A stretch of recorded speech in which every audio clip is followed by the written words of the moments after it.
Bonsoir mesdames et messieurs, bienvenue dans ce journal. Voici pour vous les titres au sommaire de cette édition. Le chef de l'État, la situation sécuritaire dans les États membres de l'UEMOA et la préoccupation majeure de ce 22e sommet extraordinaire ouvert ce mardi à Dakar sous la présidence du chef de l'État Alassane Ouattara qui appelle ses pairs à la mutualisation des moyens pour relever les défis liés à l'insécurité dans l'espace communautaire. Et puis Abidjan accueille la 14e réunion régionale africaine de l'Organisation internationale du travail.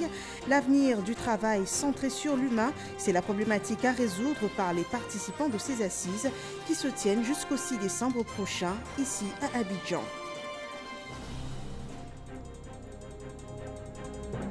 2019, l'année la plus chaude de la présente décennie, c'est une déclaration du secrétaire général de l'ONU à la COP25 de Madrid. Sur 10 mois, la température moyenne mondiale a été élevée d'environ 1,1 degré Celsius comparé à la période pré-industrielle. C'est un réchauffement lié à des niveaux de CO2 qui ont continué d'augmenter en 2019. Le chef de l'État de la Côte d'Ivoire est rentré ce soir de Dakar, dans la capitale sénégalaise. Il a pris part à la conférence internationale sur le développement et la dette soutenable, un événement co-organisé par le Sénégal et le FMI. Et ce mardi aussi, à Dakar, Alassane Ouattara, en sa qualité de président en exercice de l'UEMOA, a présidé le 22e sommet de l'UEMOA, un sommet consacré à la situation sécuritaire dans les États membres. L'union et la mutualisation des moyens sont préconisés pour venir à bout de l'insécurité grandissante dans l'espace UEMOA. C'est là l'essence du propos ce mardi du président Alassane Ouattara dans ce sommet extraordinaire de l'UEMOA consacré à la situation sécuritaire des États membres. Revenons sur cette journée avec Jérôme Kofi Aboula. L'UEMOA a une session extraordinaire. C'est la 22e du genre tenue ce mardi 3 décembre 2019 à Dakar, la capitale sénégalaise. Une rencontre qui s'est particulièrement penchée sur la situation sécuritaire dans la sous-région après les récents événements qui se sont déroulés au Mali et au Burkina Faso. Face justement à cette situation, le communiqué final qui a sanctionné les travaux a pris une importante décision en vue d'un soutien financier à hauteur de 100 millions de dollars pour la lutte contre le terrorisme et l'insécurité. Afin de contribuer de façon urgente au financement de la lutte contre le terrorisme dans l'espace communautaire, la conférence a décidé une contribution immédiate de 100 millions de dollars US aux 3 membres de la ligne de front du G5 Sahel. Cette contribution s'inscrit dans le cadre de l'engagement pris par l'UEMOA pour participer à hauteur de 500 millions de dollars US au financement du plan d'action de la CEDEAO pour lutter contre le terrorisme dans l'espace CEDEAO sur la période 2020-2024. Pour la mobilisation de ressources financières conséquentes sur le moyen terme destinées à poursuivre la mise en œuvre du plan d'action suscité, la conférence a adopté un acte additionnel instituant un fonds régional de sécurité. C'est le président de la République de Côte d'Ivoire, Alassane Ouattara, qui a présidé les travaux en tant que président en exercice de la conférence des chefs d'État et de gouvernement de l'UEMOA. À cette occasion, il a lancé un appel à la solidarité des pays membres de l'Union dans le combat contre ce fléau qu'est l'insécurité. Nos assises se tiennent dans un contexte où, en dépit des avancées que nous enregistrons au plan économique, les menaces à la paix et à la sécurité se font de plus en plus pressantes. J'en veux pour preuve les crimes odieux perpétrés qui ont endeuillé ces derniers mois certains de nos pays frères. La situation que traversent nos pays rappelle plus que jamais l'importance de la solidarité entre les États membres de l'Union et le défi majeur que constitue l'insécurité pour atteindre les objectifs de développement de notre Union. Je voudrais, en votre nom, à tous, saluer l'action du comité de haut niveau sur la mise en œuvre du chantier paix et sécurité placé sous le leadership du président Macky Sall. Je tiens également à saluer les initiatives prises qui concourt à rendre opérationnel le G5 Sahel. Ces avancées sont absolument nécessaires pour faire face aux menaces afin de nous permettre de relever ensemble le défi de la stabilité, de la paix et de la sécurité dans notre Union. L'UEMOA est composé de 8 pays, à savoir la Côte d'Ivoire, le Burkina Faso, le Bénin, le Togo, le Mali, le Niger, la Guinée-Bissau et le Sénégal. Tous ces pays ont été représentés à cette session extraordinaire de l'Union par 6 chefs d'État et 2 chefs de gouvernement. Abidjan est pour 4 jours la capitale du travail à la faveur de la tenue en ce moment même de la 14e réunion régionale africaine de l'Organisation internationale du travail, OIT. La perspective de la décence du travail a meublé les assises de cette première journée.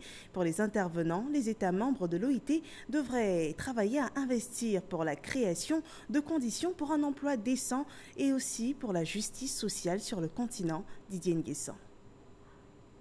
Des ressources humaines bien formées qui bénéficient d'un emploi décent. Ceci n'est pas une option, mais doit être la règle. Employeurs, travailleurs et gouvernants s'y engagent à l'occasion de la 14e réunion régionale africaine de l'Organisation internationale du travail, OIT. Un grand défi, c'est la question de l'emploi. Mais nous insistons aussi que l'emploi doit être de l'emploi de qualité, c'est-à-dire du travail décent, c'est-à-dire de l'emploi qui génère une revenu suffisant pour vivre dignement, un travail accompagné par une protection sociale adéquate. Pour le président de cette réunion, le ministre Pascal Koko-Abinan, la Côte d'Ivoire promeut le travail décent et la justice sociale à travers le programme social du gouvernement. Nous avons fait progresser le travail décent en procédant à une meilleure redistribution des fruits de la croissance économique. Ainsi, les actions menées pour lutter durablement contre le chômage, notamment celui des jeunes, des femmes et des personnes en situation de handicap, pour instaurer des socles de protection sociale, nous ont permis d'apporter quelques réponses aux besoins et aspirations de nos populations. Selon l'OIT, l'Afrique doit créer 26 millions d'emplois par an pour réaliser la protection sociale d'ici à 2030. Il ne reste plus que 4 semaines pour terminer l'année 2019 et à l'instar de tous, le ministère de l'intégration africaine et des Ivoiriens de l'extérieur prépare son bilan. Les agents et collaborateurs de ce détachement du gouvernement rassemblés à un séminaire bilan font le point de l'année écoulée. Ils travaillent aussi sur le calendrier 2020. Abdoulaye Koné. C'est un séminaire bilan pour faire le point des activités, mais aussi pour dégager des perspectives afin de mieux contribuer à la mise en œuvre des missions du ministère de l'intégration africaine et des Ivoiriens de l'extérieur. Je pense que nous avons atteint largement nos objectifs. Les documents sont là et c'est vérifiable à tout moment. Ce programme de l'intégration africaine s'articule sur 3 axes majeurs. Un axe purement institutionnel, pour renforcer les capacités de nos services. Un axe qui est essentiellement opérationnel, bâti autour de certains programmes phares que nous appelons des programmes structurants. Et le 3e axe, c'est d'essayer de voir comment nous pouvons mobiliser les financements pour rendre opérationnels ces programmes. Pour l'année 2020, le BIPIA, le Bureau ivoirien pour la promotion de l'intégration africaine, veut consolider ses acquis. Il veut surtout contribuer au renforcement des capacités des acteurs. Nous allons achever donc les premiers diplômés du Master de l'intégration africaine vont donc sortir et nous allons procéder également à la rentrée de la 2e promotion du Master de l'intégration africaine. Et nous allons travailler au titre 2020 donc à la transformation du Master de l'intégration africaine en chaire pour l'UNESCO de l'intégration africaine, puisque c'est une volonté qui a été clairement exprimée par la Commission nationale pour l'UNESCO. Pour son bon fonctionnement, les ressources publiques allouées par l'État au ministère ne sont pas en reste. Elles ont été exécutées de la meilleure des manières, selon le directeur des affaires financières. Pour l'exercice 2019, le ministère de l'intégration africaine et des Ivoiriens de l'extérieur a pu exécuter à 99,95% son budget d'investissement et à 94,60% son budget de dépenses de fonctionnement. Alors donc nous avons un taux global d'exécution de l'ordre de 95%, ce qui est un excellent taux. Ça montre que le ministère a une bonne capacité d'absorption des crédits qui lui sont alloués par l'État. L'atelier va se tenir sur 2 jours. Il réunit une quarantaine de participants issus du ministère et autres institutions en lien avec l'intégration régionale et la gestion de la diaspora.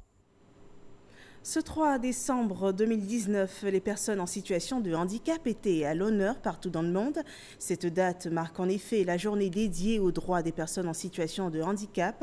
Et dans la commune de Port-Bouët, les organisations des personnes handicapées ont à cette occasion fait le point des acquis et aussi des plaidoyers émis pour l'amélioration de leurs conditions d'intégration dans la société. Franck Quadio.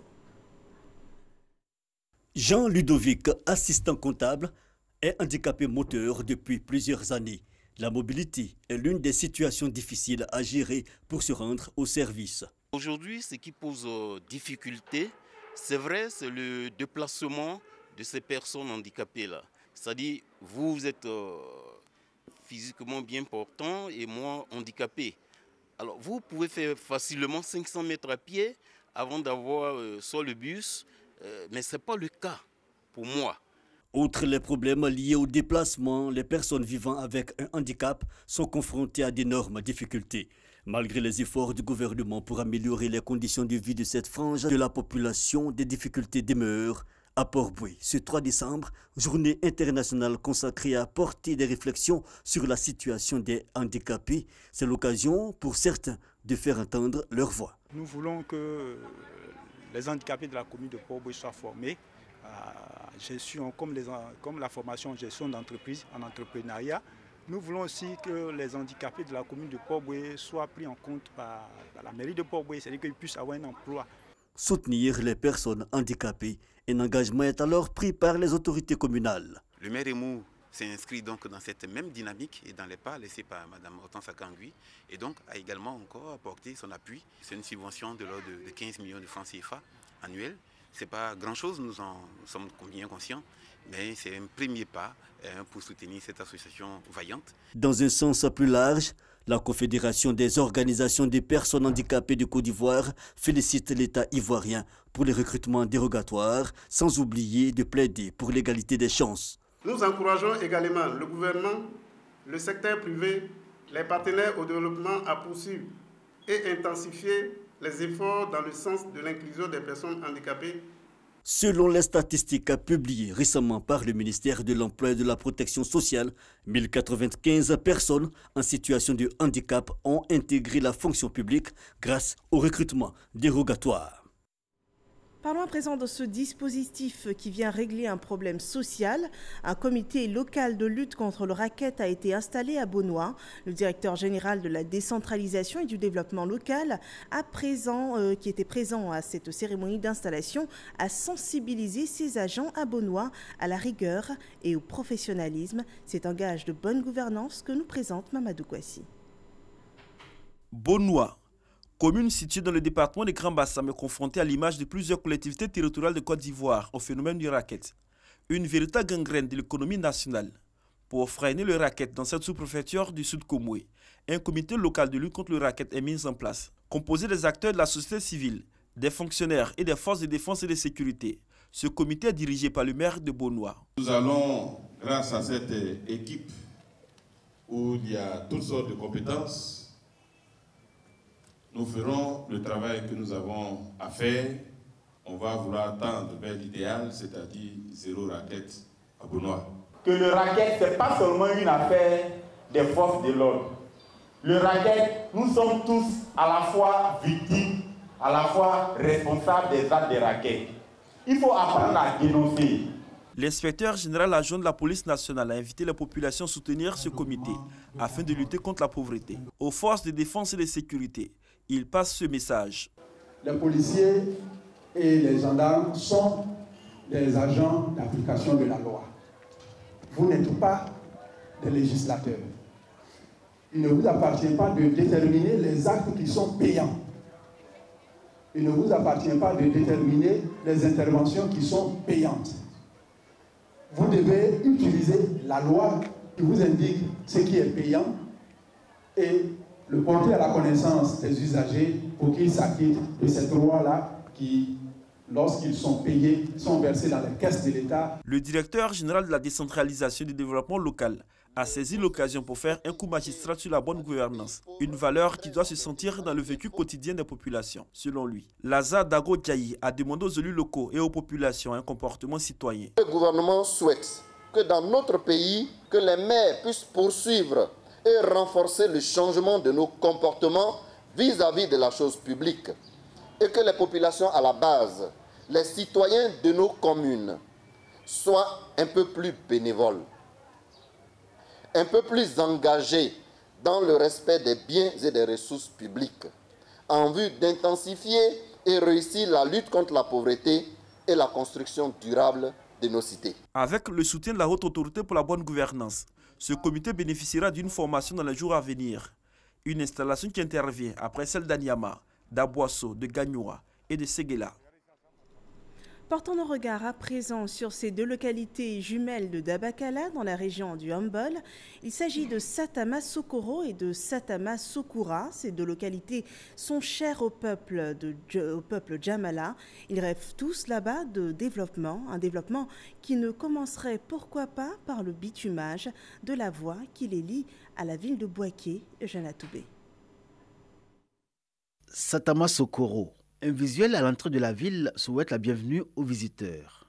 Venant de Bouaké et traversant le Flemzi, il aura fallu 60 km de route poussiéreuse sur laquelle n'apparaît aucun obstacle majeur. Rarement emprunter l'axe Bouaké-Satama Sokoro aura été aussi aisé depuis l'existence de cette route.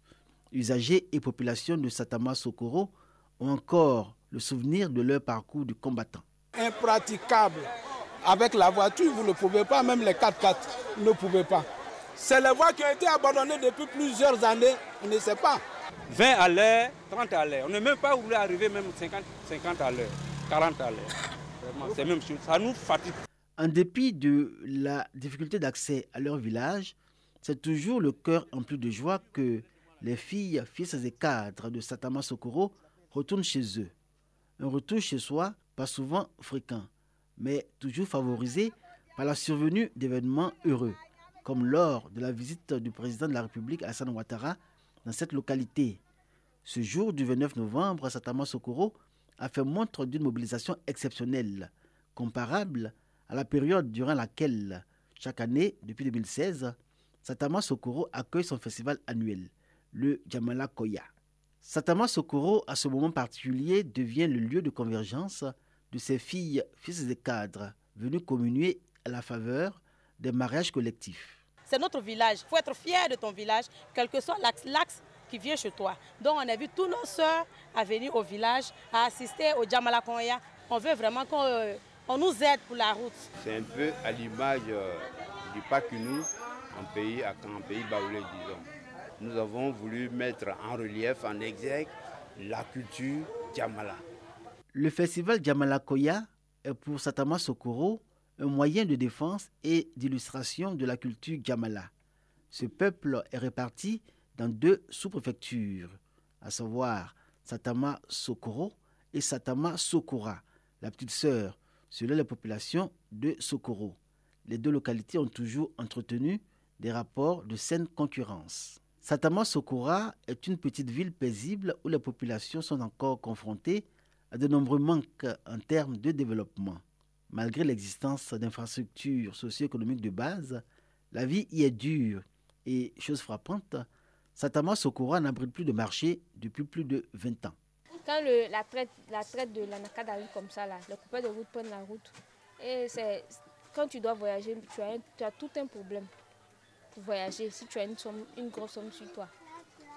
C'est tout un problème. Si tu pouvais avoir une institution bancaire, pouvoir gérer notre argent ici, ça serait très bon. Nous avons besoin de revoir les acteurs de la ville par rapport au bitumage. Nous aurons souhaité avoir un marché à Satama Sokora. La jeunesse qui est au chômage on n'a absolument rien à Satama Sokoura pour les occuper. Et donc nous souhaiterons que l'État fasse un effort pour essayer de donner du boulot à nos enfants. Les besoins de Satama Sokoura et les préoccupations de la voisine Satama Sokoro se répondent. Les deux chefs-lieux de sous-préfecture, distants de 22 km, assurent le rôle de miroir du peuple Djamala. Les Djamala autochtones misent sur les valeurs d'union, de solidarité et de cohésion autant que sur la responsabilité de la jeunesse pour impulser le développement de tous les villages qu'ils peuplent et aussi être acteurs participant au développement de la région du Hambol dont ils font partie. Toujours sur le ton de cette vieille et saine concurrence entretenue depuis toujours par les deux chefs-lieux de sous-préfecture. C'est ceux qui ont construit Satama Sokoura qui sont encore venus construire Satama Sokoura. Donc c'est dire que c'est la même famille, mais chacun veut aller de l'avant. C'est le développement que chacun de nous cherche. Par la rivalité entre Satama Sokoura, on a essayé de nous battre. Donc je demande aux jeunes aussi aujourd'hui, beaucoup doivent rester pour se reconvertir. L'agriculture peut nous nourrir, l'élevage peut nous nourrir. L'optimisation des ressources pour les jeunes, à savoir leur donner des opportunités d'emploi, surtout lutter efficacement contre l'exode rural. Si ces conditions sont remplies, je pense que nous pouvons aller à l'émergence avec nos concitoyens. La route précède le développement. Vérité bien d'actualité dans les campements, villages et hameaux que peuplent les Djamala. Et pour ce qui est vu, le bitumage de l'axe Bouaké-Satama Sokoura est pour le pays Djamala une perspective de progrès et un signe d'espoir. Cet espoir tient de ce que les Djamala font le vœu que le bitume Katula Dabakala, siège du pays Guimini, soit prolongé jusqu'à Satama Sokoura. Cela permettra le désenclavement du pays Djamala et pourra rendre encore plus facile les relations de tous ordres entre les peuples Guimini et Djamala. Et à plus de 500 km de Dabakala, la ville de Biankouma, dans la région du Tangpi, s'est inscrite sur la liste des localités reconnaissantes des actions de développement réalisées par le gouvernement. Pour preuve, les populations de Biankouma ont le week-end dernier rendu hommage au chef de l'État pour les nouvelles infrastructures dont dispose leur département. On en parle avec Francis Boifo. Elles se sont donné rendez-vous au pied du Mont Bian, dans la région du Tongpi, à l'ouest de la Côte d'Ivoire, pour célébrer le président Alassane Ouattara. Les populations des départements de Man, Biankouma, Sipilou, Danane et Zouaougne sont reconnaissantes au chef de l'État pour ses actions de développement dans la région et particulièrement à celle du département de Biankouma. Grâce à lui aujourd'hui à Biankouma, les femmes sont heureuses. Les femmes ont reçu le don de la première dame, Mme Dominique Ouattara, font faxi à la COPEC de Biankouma. Et aujourd'hui, les femmes bénéficient de ça. Les femmes aujourd'hui sont épanouies par rapport à ce fonds-là. Elles sont autonomes. Les projets PPU, la région de l'Ouest et plus particulièrement le département de Biankouma en ont bénéficié énormément. Quand je prends le programme social, par exemple, du gouvernement, quand je prends, par exemple, le programme Agir pour la jeunesse, en tout cas, en ce qui concerne Biankouma, tout le Tongpi en général, nous avions bénéficié de tous ces services-là à travers des aides financières au niveau de la jeunesse. Après la crise, nous avions tous les centres de santé fermés pratiquement. Tout est ouvert aujourd'hui. À chaque jour, son nouveau bâtiment, en termes d'école primaire, près de 10 collèges de proximité. Le ministre de la Sécurité et de la Protection sociale, fils de Biankouma, invite les populations à soutenir les actions de développement du président Alassane Ouattara, rappelant les réalisations dans le département de Biankouma. Au total, 21 centres de santé ont été construits, 13 écoles primaires, 6 collèges du secondaire ont été construits, 25 ouvrages de production d'eau ont été mis en œuvre, 7 villages ont été électrifiés et 27 sont en cours d'électrification. 534 km de routes ont été reprofilés. Tout ça grâce à l'action du président Ouattara. Pour Albert Mabritouakes, représentant le président de la République à cette cérémonie, le développement des infrastructures est conditionné par la stabilité dans les localités. Il invite à l'union. Nous avons dit au cadre que ce que nos parents attendent de nous, mais ce que le président de la République attend également, c'est que nous puissions être ensemble, pas seulement à des occasions ponctuelles, mais que nous entretenons ce qui nous lie et ce qui fera notre force, c'est notre solidarité, c'est notre fraternité, c'est qu'ensemble nous serons capables de bâtir une région solide et apporter notre contribution aux côtés du chef de l'État à la construction nationale, et je pense que ce message a été bien compris. Pour avoir nommé leur fils, le général Diomandé Vagondo, au gouvernement, les différentes couches sociales de la région du Tonkpi ont dit leur reconnaissance au président Alassane Ouattara. Au centre du pays, Yamoussoukro devrait très prochainement accueillir un grand meeting du RHDP. Le directoire exécutif du parti annonce une célébration de la paix dans la capitale politique ivoirienne. Les dates du rassemblement sont les 6 et 7 décembre prochains. Alexis Ouedraogo. Les 6 et 7 décembre prochains à Yamoussoukro, le RHDP veut célébrer la paix et le rassemblement. Ce mardi, à la permanence du parti, le ton de la mobilisation est donné. Vous savez que Yamoussoukro est une ville où il y a environ 300 000 personnes, 300 000 habitants. Mais pour ce giga meeting, nous comptons faire venir 200 000 personnes à Yamoussoukro pour démontrer que le RHDP c'est la première force politique de la Côte d'Ivoire, pour démontrer que les Ivoiriens sont attachés aux idéaux de paix du président Houphouët-Boigny. Et nous venons donc à Yamoussoukro lui rendre hommage avec son digne héritier, le président Alassane Ouattara. Pour le directeur exécutif du parti, l'heure n'est plus aux discours, mais aux actes forts d'unité. Cet événement va au-delà des militants et sympathisants du RHDP. C'est un événement pour fêter la paix, puisque Houphouët nous a appris à cultiver la paix. Ce méga meeting est un tournant pour nous, parce que cela va permettre d'annoncer les élections de 2020, mais surtout parce que le RHDP demeure l'alternative crédible et demeure une fois de plus boussole de développement et de la paix pour la Côte d'Ivoire. Et déjà, pour colorer la célébration, 2 pagnes sont disponibles. Et nous restons toujours en politique dans le cadre de la mobilisation pour le compte du RHDP. Les coordinations de la région de la Mai ont été installées. Suivons ce rapport de la cérémonie par Moussa Konaté. En route pour Adzopé, où les militants du RHDP de la région de la Mai se sont donné rendez-vous. Les représentants du directoire du RHDP sont allés installer les coordinations régionales ainsi que les délégués départementaux, sous-préfectoraux et communaux. Nous avons, au terme, n'est-ce pas, de l'investiture, donné la feuille de route, donné les consignes aux coordonnateurs et ses associés, aux délégués et leurs associés pour qu'ils fassent ce travail dans l'entente, dans le rassemblement et dans la cohésion. Cette investiture marque une nouvelle étape dans la redynamisation du RHDP dans cette localité. C'est ce que nous attendions pour pouvoir décliner cette organisation jusqu'au plus bas niveau de l'échelle de l'organisation du RHDP au sein de la région de la Mai et nous mettre en ordre de bataille pour commencer à investir hameaux, villages, sous-préfectures, départements et commencer à expliquer le sens de notre engagement, le sens de notre combat pour le développement de la Côte d'Ivoire. C'est aujourd'hui véritablement que notre mission commence.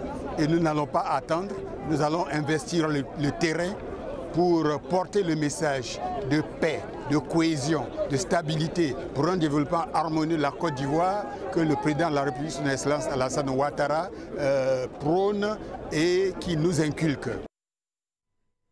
Et dans l'information sur l'environnement à présent, sachez que 2019, qui boucle la décennie 2010, est presque certainement la plus chaude jamais enregistrée selon l'ONU. C'est une déclaration faite ce mardi à l'ONU à l'occasion de la COP25 qui se tient à Madrid en Espagne en ce moment. 2019, avec son lot de feux de forêt, de sécheresse et de canicules, sera l'une des 3 années les plus chaudes enregistrées depuis 1850. Entre janvier et octobre 2019, la température moyenne mondiale a été plus élevée d'environ 1,1 degré Celsius par rapport à la période 1850-1900 et à travers le globe, plusieurs records de température ont été atteints, une annonce qui vient renforcer le sentiment d'urgence climatique. Et nous rappelons cette information, le chef de l'État, Alassane Ouattara, est rentré ce soir de Dakar.